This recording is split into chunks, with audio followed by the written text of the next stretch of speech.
Malapit nang dumating ang Panginoong Jesucristo sa kanyang pagbabalik muli at sa mga alapaap niya tayo sa salubungin. Ang Panginoon ay darating na. Jesus is coming soon. Ngayon, dito ay kanya-kanya tayo. Wala ditong grupo, wala ditong organisasyon na maliligtas, kundi kanya-kanya. Kung sino ang sumampalataya, nagsuko ng buhay sa Diyos, iyon ang ligtas.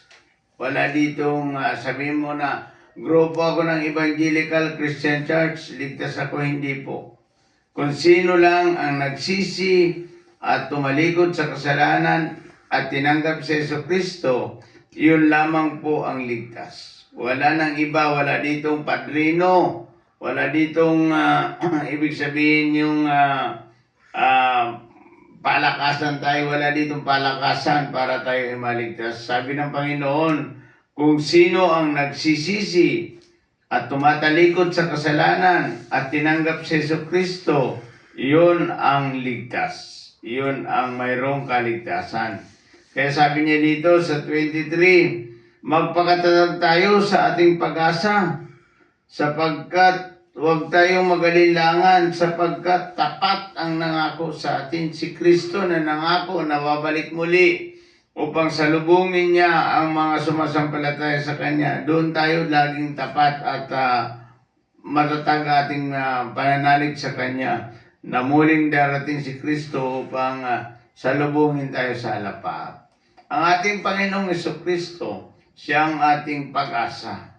Kaya sabi dito, magpakatatag kayo sa inyong pag-asa at huwag mag-aalilangan sapagkat tapat ang nangako, tapat ang ating Panginoong Jesucristo na babalik siya para sa atin.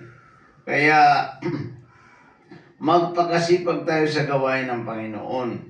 Kaya sabi niya dito sa 24, sikapin nating mapukaw ang damdamin sa pag-ibig sa kapwa at sa paggawa ng mabuti.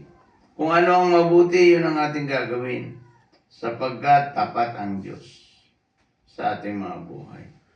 Kaya sabi niya dito sa 25, huwag natin kaligtaan ang pagdalo sa pagkakatipon gaya ng ginagawa ng ilan, kundi palakasin natin ang loob ng isa't isa, lalo ngayong nalalapit na ang pagdating ng Panginoon. Ang hinihintay natin ay oras na lamang. Ang pagdating ng Panginoon, darating ng ating Diyos. Kasi sabi ng Biblia sa 2 Pedro 3:9, ang isang araw sa Panginoon ay 1,000 taon sa ating mga tao. Kaya pag halimbawa 1,000 years, ay isang araw lang ito sa Panginoon. Kaya ngayon ang pagdating ng Panginoon ay oras na lamang ito sa Diyos sa ating mga araw pa. At purihin natin ang Panginoon na darating ang ating Panginoon, na ito ay ating Diyos ay makapangyarihan sa lahat, na siya ang lilikom sa ating lahat upang ipakita ng ating Diyos na siya ang Diyos na makapangyarihan. Kaya purihin natin ang Panginoon. At dito, ipinapaliwanag dito ng ating Diyos na sabi dito, tapat ang nangako na hindi niya tayo iiwanan. Kanya-kanya tayo ditong kaligtasan. Kasi malapit na dumating ang Panginoon, kanya-kanya tayong kaligtasan. Kung sino ang maliligtas, sabi niya dito, sikapin nating mapukaw ang damdamin ng bawat isa. Dito po ay kanya-kanya tayong kaligtasan. Kahit sabihin mo na sa Mateo chapter 24, mayroon mga taong natutulog na iwan. Mayroong babae na nagtatrabaho sa gilingan, naiwan, 2 babae. Naiwan ang isa, kinuha ang isa. Ang lalaki nagtatrabaho sa bukid, kinuha yung isa. At inaiwan yung isa.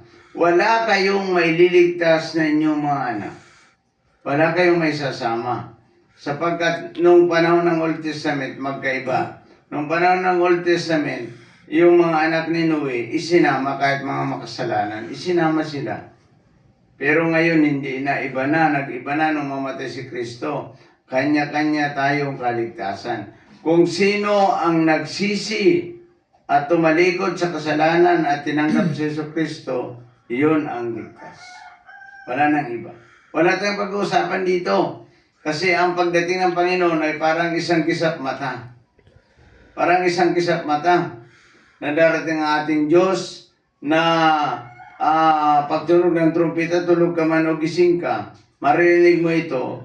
Pag narinig mo ito, ikaw ang kasama. Kasi hindi ito maririnig ng mga hindi sumasampalataya. Kaya ngayon, simulan na natin ang pangangaral natin sa ating mga anak, sa ating mga kamag-anak, sa ating mga kaibigan, sa lahat ng tao. Sapagkat darating ang Panginoon sa oras na hindi natin inaakala. Pero kung sino ang ligtas, kung sino ang nagsisisi at tinanggap si Jesucristo, yun ang ligtas. The final message of God, ito yun na gusto kong i-finalize sa ating lahat. Na dito, kanya-kanya tayo. Kanya-kanya. Wala ditong sabihin natin, kami ni Dodoy magkakabit ng sinturon para pagka kinuha si Dodoy, sasama ako. Hindi, wala. Wala. Sabi niya doon, may dalawang lalaki nagtatrabaho sa bukid, kinuha ang isa at ang isa iniwan.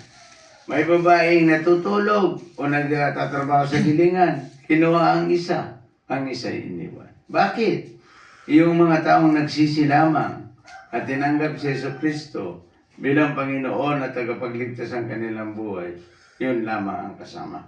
Ngayong umaga, sa Messenger of God, sa lahat ng mga tao na nanonood sa atin o sa ating lahat dito sa vlog station, gusto ko na kayo lamang ang nakakaalam kung kayo ay ligtas. Hindi yan kayang determinahan ng tao na itong mga tao ito ligtas, hindi po. Kayo mismo ang nakakaalam. Kaya ngayon, dahil oras na lamang ang hinihintay natin, darating ng ating Diyos. Huwag ninyong palagahan ang mga bagay na makamundo. Makamundo, mga gawain dito sa sanlibutan, pagpapayos ng mga kayamanan dito, wala yan. Iiwanan natin lahat yan. Nakakita ka na, si Dudoy lagi naglilibing ng tao. Wala pa siyang nakita nakadala ng kayamanan, di ba? Magbigay kayo ng oras para sa Panginoon. Ayusin ninyo ang inyong buhay. Ayusin natin pare-parehas ang ating buhay. Magsuko, magsurrender ng buhay sa Diyos. Ito na ang panahon. Dahil pag dumating ang ating Panginoong Jesucristo, kasama tayo. Kawawa tayo. Kung doon sa naglalagablab na apoy, mahulog ka. Kawawa. Kaya nga pinapangaral ng salita ng Diyos araw at gabi. O, ayan. Dito maliwanag. Sabi dito, magpakatatag kayo sapagkat tapat ang nangako na ang pangako ng Panginoon na siya ibabalik at kukunin niya tayo. Ang kukunin dito, yung mga taong nagsisi at nag-surrender ng kanyang buhay. Ngayong umaga po, maliwanag sa atin, dapat ayusin natin ang ating mga buhay. Magsuko ng ating buhay sa Diyos at tanggapin si Jesucristo bilang Panginoon na tagapagligtas upang tayo ay makasama sa kanyang kaluwalhatian. Purihin natin ang ating Panginoon.